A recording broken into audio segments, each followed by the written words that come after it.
Hi, I'm Brian Kelly, Onslow County Fire Marshal. You know, a lot goes into the fire service in Onslow County. In fact, we've got over 600 of your neighbors, family members, serving proudly in fire departments just like the ones you see behind me. They do everything from respond to incidents every single day, as well as train for big incidents like the one you see behind me. We're going to be ready when the call comes in. We're also going to be ready to help keep your insurance rates low. That process is done through the ISO grading process. And in this short video, that's our goal, is to help you better understand that process. So come on with me on this short trip on understanding that process just a little bit better. Fire departments spend years planning and preparing for an inspection from the North Carolina Department of Insurance, Office of the State Fire Marshal. This inspection is based off of standards approved by the state and provided by ISO, which is short for Insurance Services Office. The fire departments are graded over a period of days, and all areas of the department and community are evaluated. The grading process uses a reverse scale. The department receives scores from 0 to 100, and the final outcome score is assessed using a scale of 1 to 10, 1 being the best and 10 being a non-certified fire department. Insurance companies use this score to provide citizens located within 5 road miles of the fire station with this score. Citizens between 5 and 6 miles will receive a flat 9E rating, and from 6 miles and beyond, this is recognized as no coverage. It should be noted that fire departments respond to all areas of the county, and that fire departments, as well as Onslow County Emergency Services, are working constantly to ensure that citizens receive the optimal rate when possible. The first step for a fire department in the grading process is evaluating their fire districts that were established and approved by the Onslow County Board of Commissioners. Periodically, these boundaries are shifted to ensure that residents are able to be covered within the mileage requirements set forth by ISO. Fire departments realize that station locations are critical and impact citizens greatly. A shift in a station location can have an impact on insurance rates in the thousands of dollars for years to come. This can be either in a positive or negative fashion. What goes into buying a fire truck? After all, it's not like you can go down to your local car lot and buy one. They're customized from the front bumper all the way to the back bumper. And with options like that, it can be very pricey. Fire departments try to be the best stewards of your dollar while trying to make sure that they get the right truck for their fire district. Take this truck, for example, right here. This is a truck that was given to 9 Mile Volunteer Fire Department as part of a federal grant program in cooperation with the North Carolina Forest Service. This truck cost taxpayers, in essence, nothing. It was free. And I don't know about you, but that's a win-win for everybody. In addition to the purchase of an engine, other vehicles are needed, such as tankers. Tankers are used for the purpose of moving water from one point to another in fire condition. Service vehicles are specialized trucks designed to carry additional equipment needed at the fire scene. In some instances, departments have and maintain ladder trucks if their district needs it and the department is able to find funding. Now that a department has adequate facilities and vehicles to respond, the agency must ensure that it will staff itself to the minimum staffing levels required. Onslow County volunteer fire departments utilize an automatic aid system for when building fires occur. This requires additional departments to respond to assist if needed. In addition to the automatic aid agencies receive, Onslow County government instituted the Emergency Responder Program to assist when manpower numbers are limited due to the changing demographics of our community. This is currently staffed with over 40 responders in fire and rescue agencies from 6 a.m. to 6 p.m. Monday through Friday.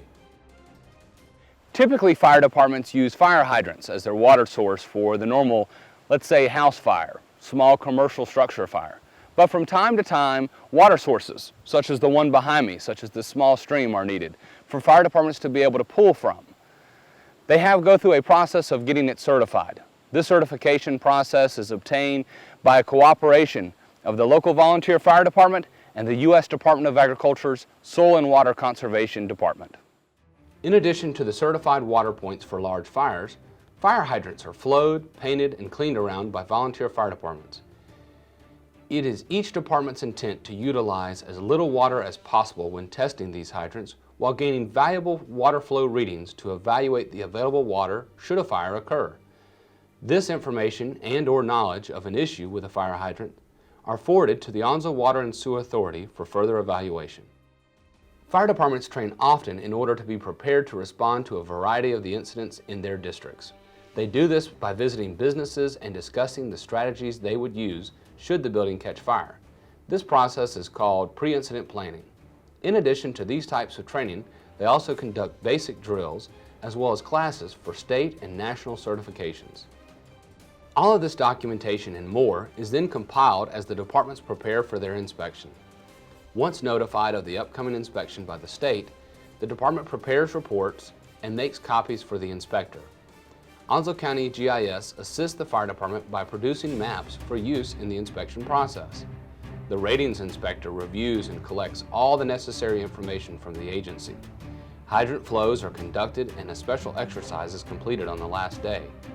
This exercise evaluates the department's method of operations, its ability to move water, as well as the available quantity of water for building fires. Once the inspection is completed, the inspector compiles and completes the report. The Department of Insurance sends it to ISO for review and approval. Once returned, there is a waiting period before the new grade takes effect. This process usually takes 8 months from the time of the inspection if the agency is receiving an improving grade.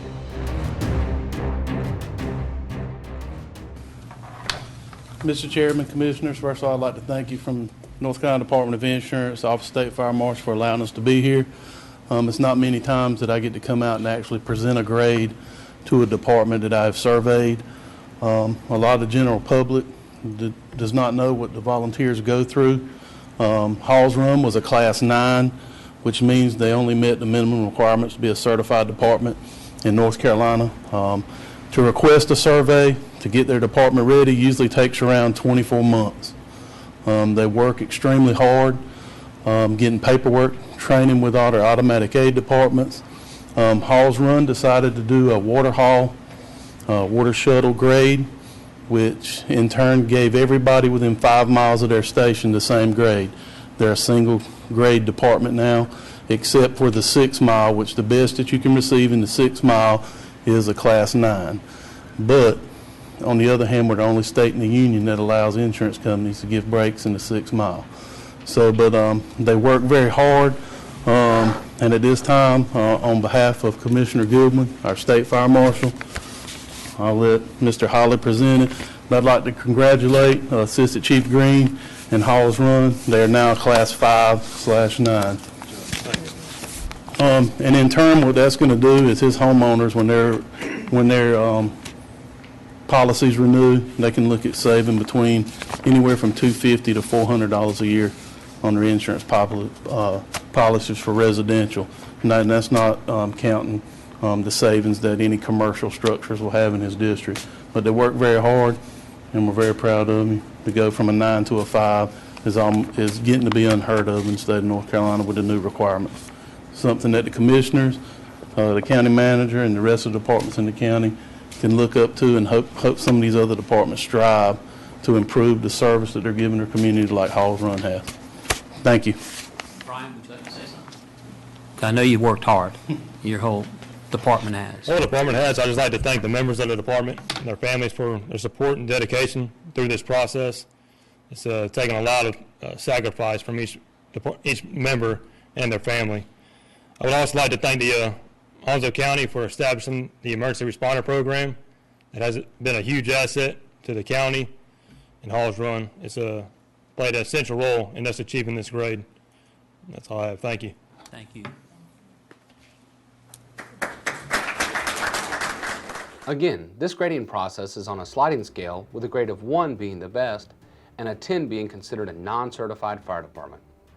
Onslow County government has decided to provide this information to our citizens by each parcel by the way of our GIS mapping system. You can access this information under our e-services tab at www.onslowcountync.gov. In closing, we hope that this video has assisted you in better understanding why fire departments operate the way that they do, as well as better understand the magnitude of work that our fine volunteers commit to day in and day out. We are happy to say that the majority of our departments in Onslow County provide citizens with the best possible insurance grades. Should you be interested in joining one of our many agencies, please visit www.volunteeronslow.org and the appropriate agency will be notified. Should you have additional questions, please contact Onslow County Emergency Services at 910-347-4270 and we'll be happy to assist you.